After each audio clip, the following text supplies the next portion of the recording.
Hello, thank you. Thank you everyone for coming to my book launch here for Fractured Aspects, the second book in the Cordelian Chronicles. Uh, the sequel to Aspects, Bride and Fairy. Right in here. It has been a long journey to get here with lots of starts and stops, and there's a lot of people I need to thank. Hello, thank you. Thank you everyone for all the coming to my work they've book. done on this, and the work they've done to help me as we've gone along. First of all, I'd like to start chronologically with my sister, Margot Lane. She's the one who got me hooked on speculative fiction many, many years ago when I was a wee lad. I was raiding her bookshelves for C.S. Lewis and then J.R.R. Tolkien and Ursula Le Guin and Andre Norton and Anne McCaffrey and lots, and she really started me down on this road. So it's all her fault. I got to thank my mother, Sonny Wright, who did a ton of proofreading and editing on all the different drafts, all the different things we went through on this for all my different works, as well as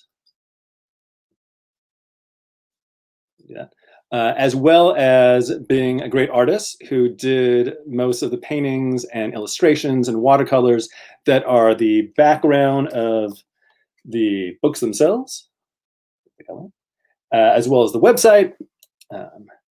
And it's really the, as I get to here, interesting how a lot of her art comes together and really kind of fits in with a lot of the stuff I'm writing, which involves, or at least these things, lots of bubbles and worlds moving around, and a lot of it seems connected. And so that's been a fun part to kind of connect those things together. I'd like to thank Deborah Halverson, my editor, who provided excellent editorial services that really helped hone the original work, the draft, into a final product that's made it much, much better. I'd like to thank all the beta readers. I'm gonna forget a bunch, but people who read early drafts and later drafts and sometimes multiple drafts, people like Joey Sayers, Sarah Whittington, Juliet Whalen, Shauna Ferguson, Vin Arsenault. Special shout out to Masterman, to Donna Ammett and the 7th graders at Masterman School, who when I was teaching there in Philadelphia, and she was teaching English and I was teaching science, she tricked a bunch of 7th graders into reading really the earliest first draft of the Cordelian Chronicles and then giving comments on it and discussing them with me without knowing that I was the actual author. And that really, really made it a lot better. They had a lot of useful comments, those kids did. And so lots and lots of thanks to them. I'd like to thank Cordelia, my daughter. Even though the story started before she started, she was able to worm her way into it, into the Cordelian Chronicles. It kind of got renamed and because of that, because of her, well, partly because of her, but also it seemed to fit. I was trying not to do it, and I couldn't really stop it. And finally, and most importantly, my wife, Megan Mullen. When we were young, many years ago, I started reading to her at night. Those nights I would read to her. I went through Lord of the Rings 3 times, and Narnia, and Prydain, and Earthsea, and Panem, and all these different places and different books. And after a long time, I decided, well, for her birthday, I'm gonna write her a short story, and I'll read her something that's, I've written. And I started doing that, thought I'd do it over spring break, and then I'd have it, and it'd be all exciting. But instead, it just kept growing and growing and growing and getting out of control, and she got like a small few pages for that first birthday. But it grew and grew and grew. And finally, I got the first book out a couple years ago, Aspects, Bride and Fair. And now the second book in the Cordelian Chronicles is out. And so really thanks to her for that. But more than that, she has been editing, giving advice and talking to me about it and helping really to make it a much, much better work all along, as well as, letting me go out and do research, out eating chili dogs on the Sunset Strip in Hollywood. She's gave me a lovely haircut today for this presentation. She's watching the dog right now. I really owe this all to her.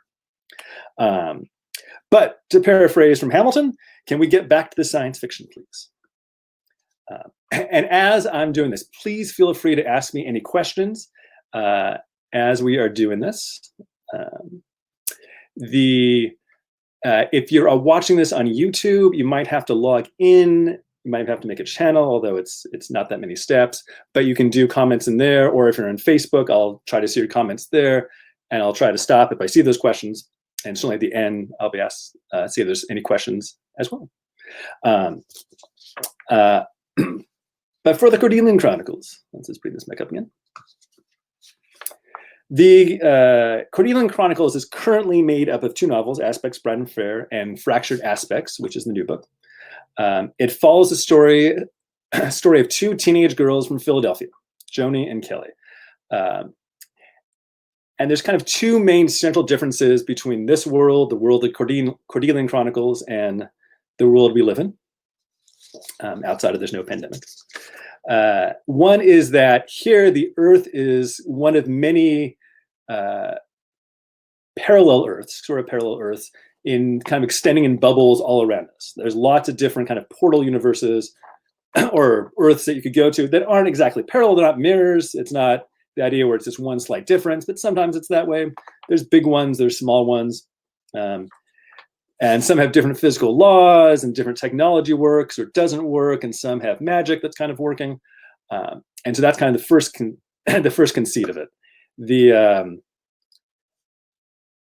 And being a science geek, I spent a lot of time working on all this and trying to figure out the science. And if you go to my webpage, CordelianChronicles.com, I've got all a lot of the science in there, and talks about dark matter and string theory and lots of stuff, which I didn't put that much in the book because it would bore people too much. But it's there if you want it. You can find it there, as well as lots of things about the different animals and creatures and worlds and stuff are in there. So feel free to spend your time doing that. But Joni and Kelly's parents are physicists who are studying how the world works, and they don't know about this, but they're close to discovering that. They're close to figuring out. And as they're doing that, there are people, scientists and other people in these worlds, these other bubble Earths around them that are monitoring them, that are looking at Earth in general, as they know about it, and they know there's these different places, and they can travel between them some. And they're also monitoring what these scientists are doing, knowing, all right, is Earth about to find this out too? The other main difference in this world is that some people are mirrored from Earth to Earth in these different kind of parallel worlds. Doesn't mean they're exactly twins or doppelgangers, but sometimes it is, and sometimes it's just a connection, and it may be a connection through time and space. There might be multiples at once or different things. And key amongst these is that there's been a series of young women called Cordelians throughout time that have been at the center of moments of crisis, that they've been queens and war leaders and prophets and artists and rebel leaders and all sorts of things. And lots of people have kind of seen visions of them before it happens or after it's happened. And it's built up some sects about to help them or to fight them. And that's been kind of key. People like Cordelia, the daughter of King Lear, was the oldest known one. If you read the History of the Kings of Britain, Geoffrey Monmouth talks about it for a couple of pages, talks about King Lear and his 3 daughters, which Shakespeare then later, of course, wrote the tragedy of King Lear about. And so we have people like Cordelia, the Trung sisters from Vietnam, Boudica, never sure how to pronounce it, from the Queen of the Celts fighting the Romans in London, Joan of Arc, Patti Smith, lots of women throughout history. Again, on the webpage, some of these people are talked about as it goes on. And so that's part of it. And I'm gearing my talk today on kind of 2 main themes that direct a lot of my writing: a sense of place and a sense of history. I'm going to start with, let's check questions. I'm going to start with talking about sense of place. But first, I'm going to read an excerpt from the book. Get the right one here. Aspects Bright and Fair, which I will bring up here. There we go. Aspects Bright and Fair. In this book, it starts off with the first chapter. Joni, our heroine, is in Philadelphia and is walking down by the Philadelphia Waterworks down by the Schuylkill River with her dog Bramble, and she, as she's there, she is throwing tennis balls, and she ends up hitting this boy behind her with the tennis ball. His name is Alejandro. They start talking. At the same time, it turns out a week or two before, someone thought they saw a monster in the river, in the Schuylkill River. And so there's lots of tourists going around. Some of their shouts that, hey, is Schuylkill Sally? That's the name of the monster, the supposed monster. Is she there? People get excited. They run over. Papers are flying. Alejandro drops a lot of stuff. And Joni helps him pick it up and notices he has a newspaper clipping. And in the newspaper clipping is a picture of her. It seems like her, at least. And it says, local girl shot dead. She steals that, goes home, talks to her best friend Kelly about it. And they're trying to figure out what's going on. And they decide to come back the next day to look for clues, see if they can find anything else out.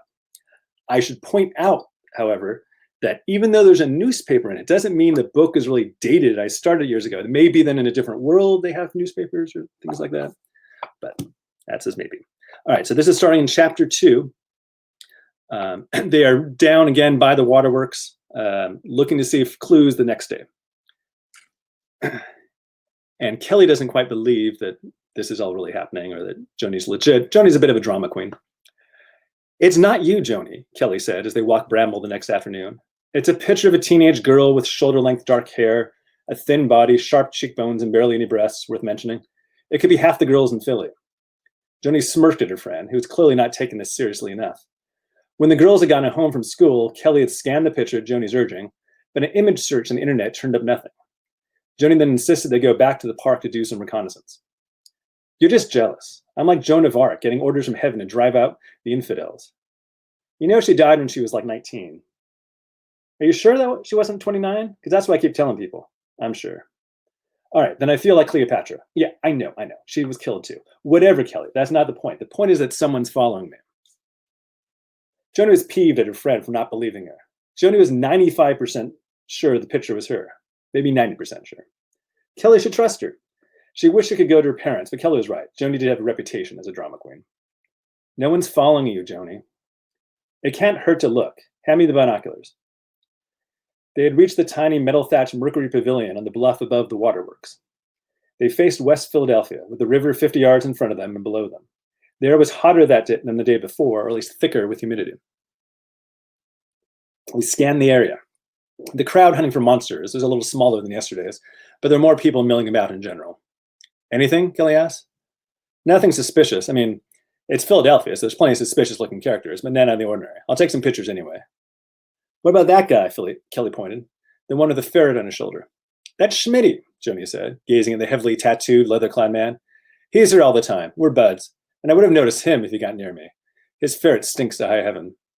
How about those girls with the swords? 2 young women in red velvet skirts and bronze goggles were lunging at each other next to the bike path. Their grunts could be heard, if not the clash of metal. They're foam swords, Kelly, and they go to our school. Seniors, I think. Is this the first time you've ever been outside?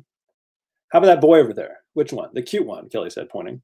That's him, Joni shouted, ducking down to get out of sight. It's Alejandro. Kelly dropped down beside her. That proves it, Joni, doesn't it? Not necessarily. What do you mean? Why else would he be here? Go down and talk to him. Find out why he's here. Interrogate him. You go talk. You've already met him. Are you crazy? He's probably got a butterfly knife on him. So you want me to go? He's not going to slice you up. He doesn't even know you. No, thanks. Just take Bramble with you. He likes dogs. He probably won't even look at you. Kelly grunted. All right. But I'm only going because chances are his only crime is getting hit in the head by you. Joni walked halfway down the cliff path with Kelly and then hid behind some bushes, where she watched Kelly lead Bramble by Alejandro. Alejandro said something to Kelly, and she spent a few minutes talking with him. Actually, from Joni's vantage point, it seemed that he spent most of the time scratching Bramble. Kelly then took a circuitous route back to Joni while Alejandro wandered off. I got nothing out of him, Joni. Did you recognize Bramble? Kelly paused. He gave a look, but I think it's what you said. He just likes dogs. He says he's just in Philly for a couple of days. He didn't say where he's from. Why didn't you ask more? You should have followed up. What was I supposed to say? Do you have any mysterious photos on you? He seemed nice. I don't know. Now, at the time, I lived just a few blocks away from the waterworks. And so it kind of was an easy place to kind of start a story. But if you go to a place like Philadelphia, you look around and you can just tell there's stories. I mean, it's an old city. There's lots of things happening. You just walk around and you can feel just the history there. And you look around and you can just pick up stories out of the ground, around every corner. There's lots of things happening around. And so here, we kind of zoom in here, we can see the Philadelphia Museum of Art, where the waterworks are.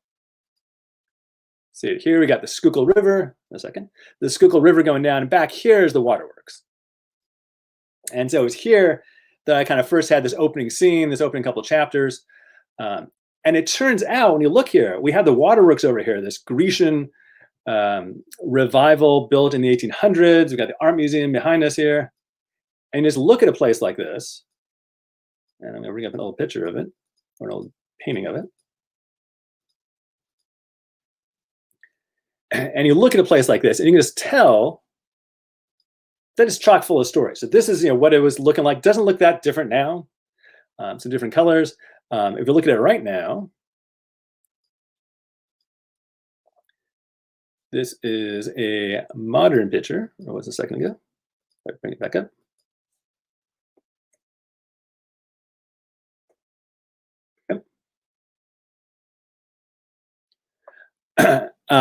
And you just look at a place like this, that's the art museum behind it there. It's got to have stories. And what are those stories? And that's, as an author, it's one of the things that really gets me going. I look around like, what are the stories that would be happening here? And it's easy in a place like this, or just look around other places nearby. That when I first wrote this, it started in Philadelphia and ended up lots of different places and didn't come back. But I realized that really the end of Fractured Aspects, book 2, really has to come back to Philadelphia. It has to be the kind of the climax of it here. You look around here, just a few blocks away from that art museum, we have this penitentiary that in the middle of Philadelphia, next to the one of the old bars I used to go to, my old gym. We just turn around, and there's basically what looks like a medieval fortress in the middle of Philadelphia. That this old penitentiary, again from the 1800s, Al Capone was locked up there. There's tons of stories about this already to begin with, but it seems to me that stories that aren't told would be like, what if you did have a giant river monster that escaped from another world that was in the Schuylkill River and you had to get it out and hide it somewhere? It seems like you might hide it in a high-tech room inside the penitentiary. And that kind of seemed obvious to me as we look at these stories. Or if I think about going to the art museum, I realized that this on the rocky steps in Philadelphia, you can't see this. Here we go. Here we go. On the rocky steps in Philadelphia here. So here's this penitentiary, this medieval fortress, or in the rocky steps in Philadelphia at the art museum. I was looking and realized, right, they have to get here. How are they going to get here?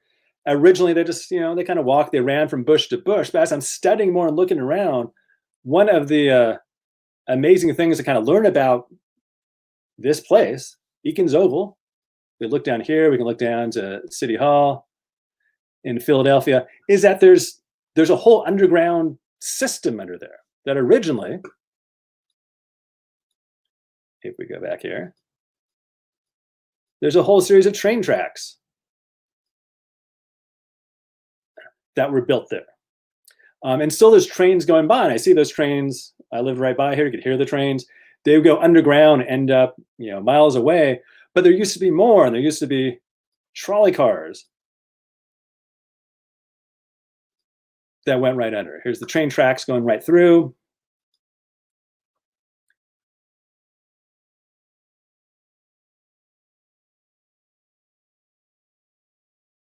We'd have trolleys that came out right under. This is right under the art museum. And as we look here, we can see that there must be so many stories going around. We look here, this is the art museum here, that's City Hall. This is a new branch of the art museum. And then I started exploring other places. We go to State College in Pennsylvania. We go to Hollywood. We're on the Sunset Strip for various parts. And all the stories that are happening there.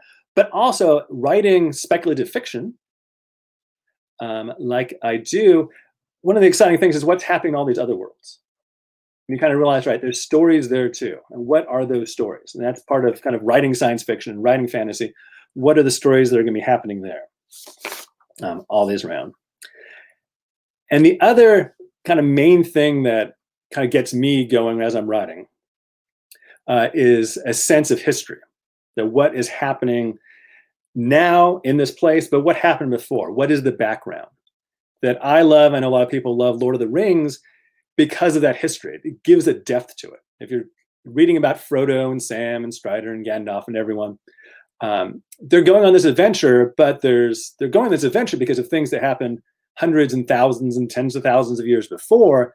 And Tolkien didn't overwhelm you on it, but I would give these hints. And I love these little glimpses of, hey, there was this elvish city of Gondolin that fell, and there was Morgoth and Ilbereth and Gathaniel and all these kind of ancient things that color and give this antique notion to it, which I just love. And if you read Tolkien, Andre Norden, she was a great science fiction writer and fantasy writer that really did that well. And McCaffrey does a bunch of this. N.K. Jemisin is a great current author who's written a lot of books that kind of give this depth of history. I love that. And one of the things I wanted to have here is to have some of that. And I realized it's kind of easy when you go from world to world.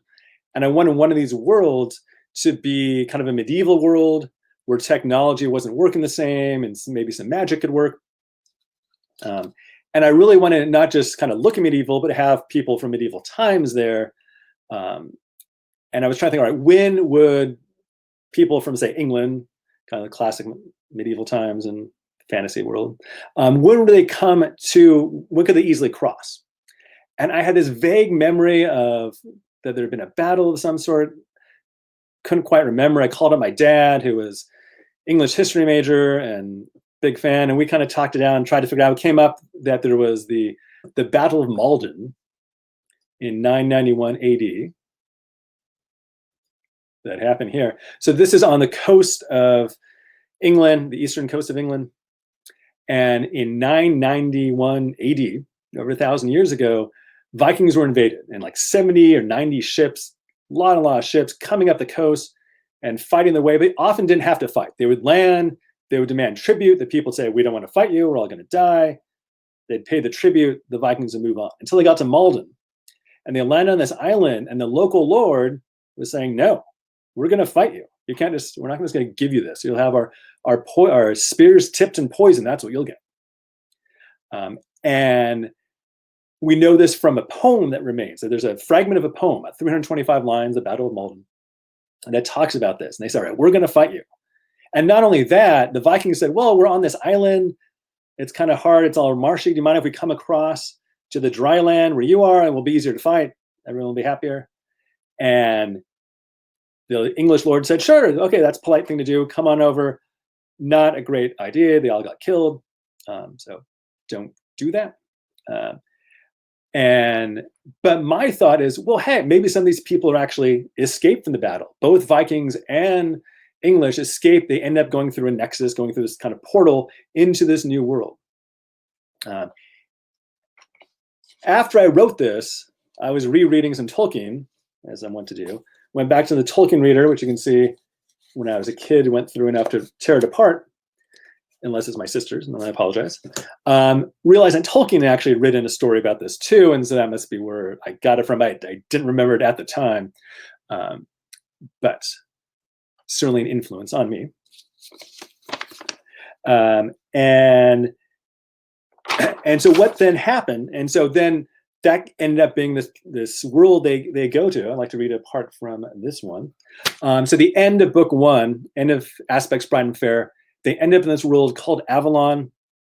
And not only is it kind of this medieval world, when they first arrived there, the Vikings and the English 1,000 years ago, there were no people, but there were already ancient ruins there, kind of castle ruins, but also some kind of high-tech stuff in a weird way. And by the time Joni gets there, it turns out the world has been occupied by more high-tech people from another world, from a high-tech world, and it's the main villain of the series, has sent people there to occupy this whole world to test out equipment and do various things.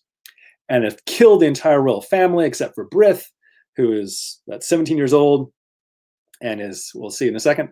And Brith is leading the rebels and fighting the occupiers. And at the moment that this starts in chapter 2 here, I think I'll start, he's going off back into the town where the castle is, needs to cross a plaza to rescue Alejandro, who's been captured. And so he and his friend Malfi are going to go across, or you didn't need to try to capture Alejandro. They haven't told anyone. They haven't told Joni. They haven't told Sweeney, who was another guy there, who both of them we have to come and rescue. I'll give that spoilers. Rescue them in a second. But it starts off in this alleyway. Brith, the young rebel lord, is peering into the plaza, the central plaza, looking at the castle, trying to figure out how they can get there. And he turns around, Brith turns around, and saw Malfi holding 2 big hunks of fresh bread, yellow butter melting on top. He handed one to Brith. Thanks, Brith mumbled, taking a large bite. Where? Malfi pointed an open door behind them in the alley. Remember Rosie? Small thing, maybe 90 pounds, red hair. She shot 4 soldiers with a crossbow while we were galloping away from Baldwin Fields. Oh yeah, Rosie, what about her? Brith asked, shoveling another giant bite into his mouth. She's an apprentice baker here, night shift. Great. They chewed in silence while Brith considered their options. So how do we get into the castle? Malfi asked. Take a look at the plaza. As Malfi did just that, Brith kept talking. Do you recognize any of the officers? No, mostly new recruits. So they might not recognize us, especially, Brith said, if we were, say, delivering a load of fresh bread to the commissary. I think that's an optimistic hope. I thrive on unwarranted optimism. That you do, Brith. I'll go talk to Rosie. Malfi went back in the bakery while Brith continued spying on the soldiers in the plaza. None of them seemed to be doing much, just chatting with one another, many smoking, another one of the outworlder habits Brith detested. They all seemed very undisciplined, which helped bolster Brith's confidence. Malfi returned quickly with 2 large boxes, half filled with a variety of loaves. Brith took the top box from his friend. I told her the royal treasury was good for it. She offered to take her crossbow and watch from the rooftop. Bad idea, Brith said. Too dangerous for her and anyone else in the building. That's what I told her. What's the plan? We slink across the main castle gate, talk our way in, rescue Alejandro, and come home. That's not much of a plan. There will be some improvising along the way. We know the castle better than these damnable horning sons. I worry more about getting across the plaza. Worst comes to worst, Brith answered. You whip out some of your magics or your grimoire illusions, wherever you call them now, and you frighten them off. We beat a retreat home and rescue them another day. I don't have to outrun them, Brith. I just have to outrun you. I wish you were so disloyal. Shall we sally forth? With that, they both raised the boxes of bread onto their shoulders and bent over, as if the few loaves were an actual burden. They're about halfway across the plaza, just past the fountain, when a young officer came trotting over on his horse, 4 or 5 soldiers following behind on foot. They all seemed bored. Don't look at him, muttered Brith. Just keep moving. Brith and Malfi plodded onwards. Ho there, you 2, the officer called. The 2 would-be rescuers stopped and nodded, but kept their eyes down. Sir? Brith asked, affecting an accent that any true Avalonian would scoff at. Where do you think you're going? Don't you know there's a curfew on? Please, sir, we were told to take these study cakes to the castle, and the double this says. Who says? Who told you to come? None of your lot is supposed to be out. A couple more soldiers approached as the conversation went on. I don't rightly know, your lordship. Just bring him to the castle and gets back as quick as he can, they says. We got plenty more work to do. Let me see your papers. Brith said, and put his box in the rim of the fountain. I'm much afraid, sir, Brith drawled, that we didn't bring our papers with us.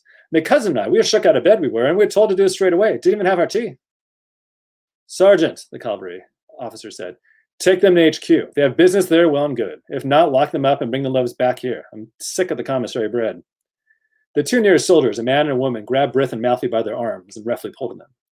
At that moment, from behind came the sound of 2 horses cantering towards them and stopping suddenly. An older man's voice called out, unhand those 2. Everyone turned to look at the 2 newcomers, both outworlders, who pointed at Brith and Malfi accusingly. One was a white-haired man wearing gloves who pointed at Brith and Malfi accusingly. The other was a young woman with dark hair who slid off her horse and walked towards the prisoners. That rogue, the man yelled, has insulted our family honor. He is... The young woman walked up to Brith, her eyes afire, paused, and then slapped him across the cheek. There's a collective exhale from almost everyone as Brith staggered back. All the soldiers took a step or two back. A few snickered, which they tried to hide by coughing. "That's the scurrilous fopdoodle," Joni managed to say, a slight tremble to her voice, "has behaved most shabbily. Forsooth, he has taken liberties of most libertarious nature. I demand justice." By this point, Bertha turned to Joni again, mumbling quietly, "A little thick, methinks." All right, and I'm going to stop there. And we've reached my half-hour goal here. Thank you for the compliment on the accent. But before I leave, I want to see if there's any questions that people have or comments about the book, about the story. Someone's asking, when you talk about, I'm going to try to show this here. There we go. When you talk about portals, you use the idea of thin membranes between bubbles. How much of this is part of multiverse theory?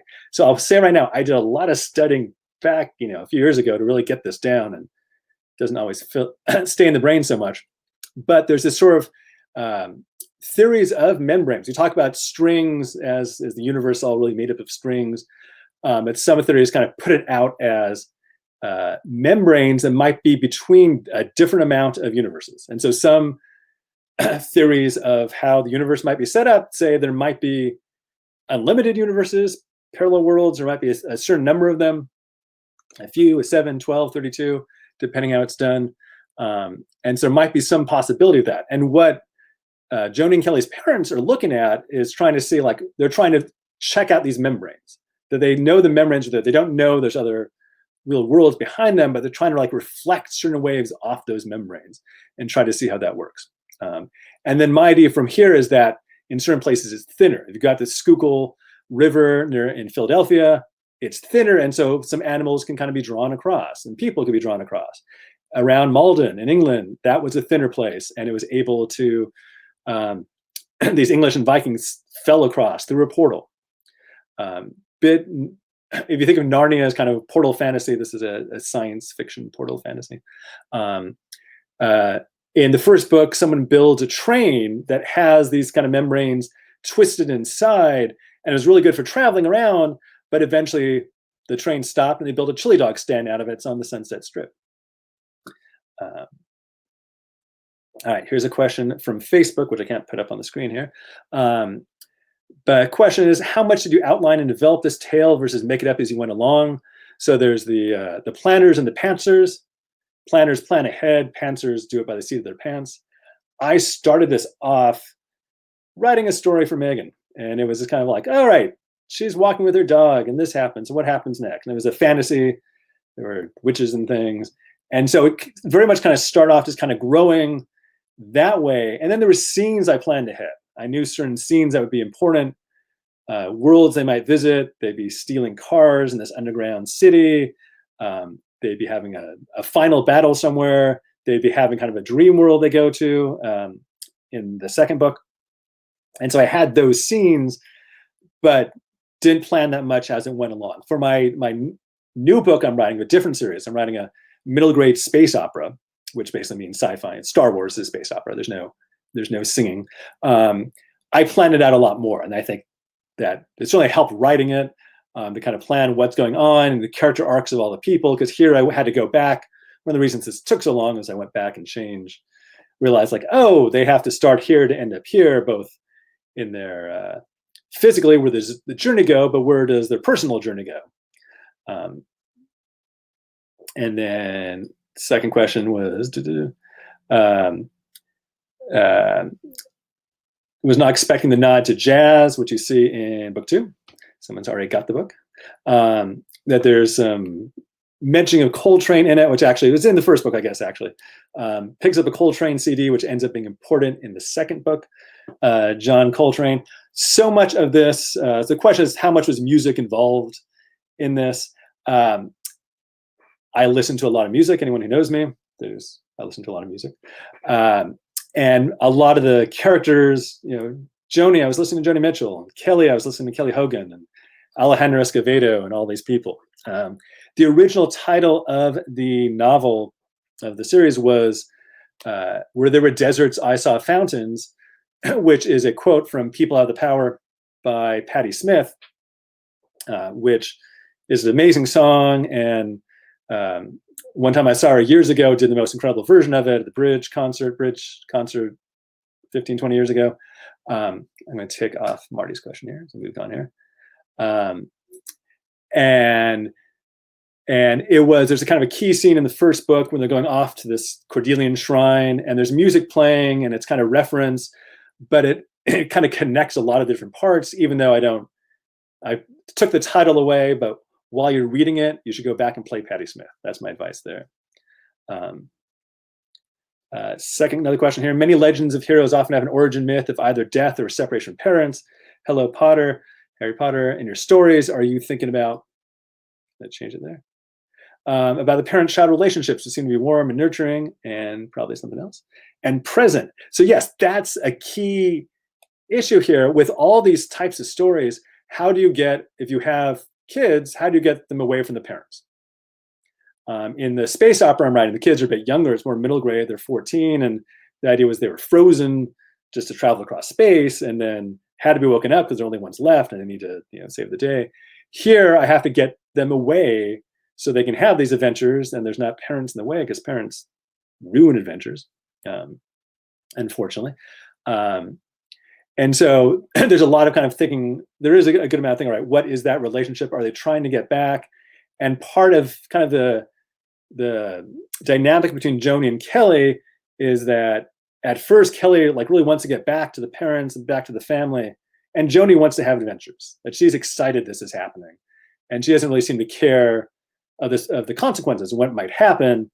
And over time, Kelly learns to grow into it, and it's like, all right, I'm not scared anymore. It's not just about the family needed more. And Joni is also thinking like, it's not the adventure, it's what we need to do, and it's kind of maturing that way. So I like that. I'm going to take that question away. Just checking to see if there's any more questions before I bid you all a good night. Someone says they love the chili dog stand, which if you're ever in Hollywood in the Sunset Strip, you should go to Carney's. It's a great place. We'll leave the Basics Fine Fair. The other one, of course, is Fractured Aspects. But I would like to thank you all so much for joining me. This has been a lot of fun. It's been a lot of fun writing this book. It's been a lot of work. I'm finally glad to have it in your hands. If it's not in your hands, you can buy it right now and get it in your hands in a few week or two, or electronically, you can download it right now. I will answer one final question. There, how many books do you foresee in the series?